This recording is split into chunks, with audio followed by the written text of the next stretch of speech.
Hello everybody, today's going to be a video on my 1990s, maybe late 80s, Briticent 9-inch oscillating desk fan.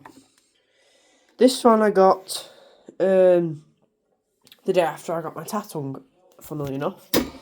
So I got a standard range and a tatung on that day, and then I got this fan the next day from my dad's friend, because my dad was out that night at a gig with my dad's friend, and then he brought this back because my dad's friend obviously gave that to my dad.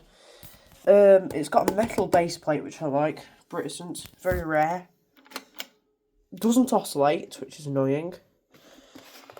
Again, another one that I haven't done a video of. Oh god, I hate these information stickers. They're all like really awkward, like it's backwards again. There it is. It's a good fan though.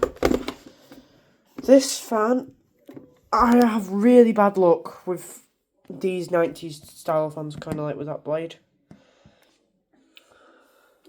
Except my Connect-It fan. All the fans with that style of blade have gone from my collection and got recycled in some way. One I won't mention for mine and their privacy, and the not the fan, but mine and the other person's privacy. But the second reason is it was the Avenel fan, and that burnt out, and that was another quite a rare one. The other one was still the gallery.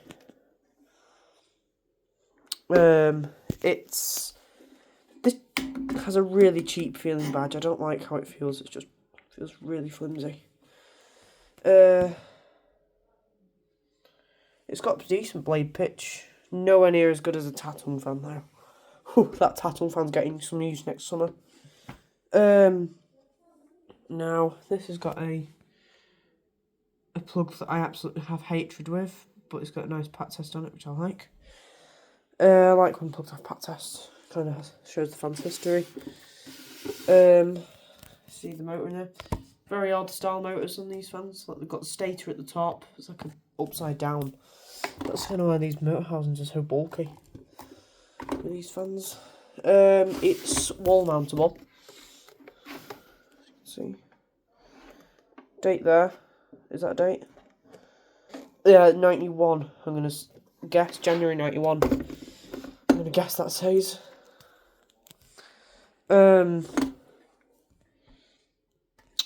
It's that back grill configuration is quite different. It's difficult to get on. I don't like those clips there either. Just like this whole back assembly of the fan is not nice to take apart. These oscillating knobs are always a pain. These aren't that much of a pain, but yeah. It's a metal base plate, which I took off, and it's now just been all difficult. There we go. Anyway, I'm going to turn it on.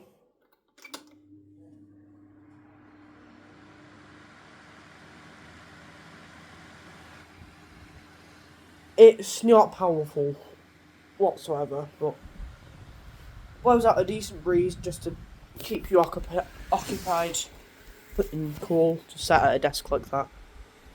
Kind of makes a bit more noise than airflow, but this is a fan that I just like for the style of it. Some of the last actual good quality blue bladed fans, except for the power stretchers and maxims and stuff, hyper air. They're a bit cheap, but I like them. Like, especially the Maxim ones, because they're extremely nostalgic. And the power stretchers, to be honest, them fans that I mentioned are not cheap really, but they're all quite rare. Especially hyper rare, because I've never actually seen one of those.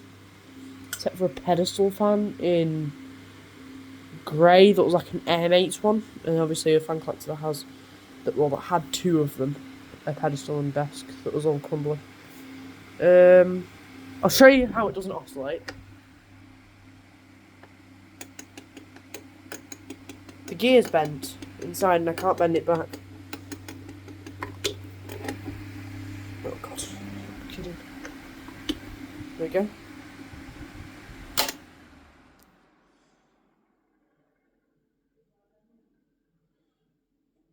It's okay. It's a nice fan.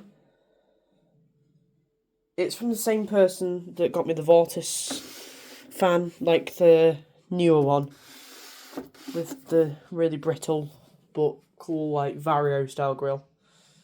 But anyway, thank you for watching this video, and bye.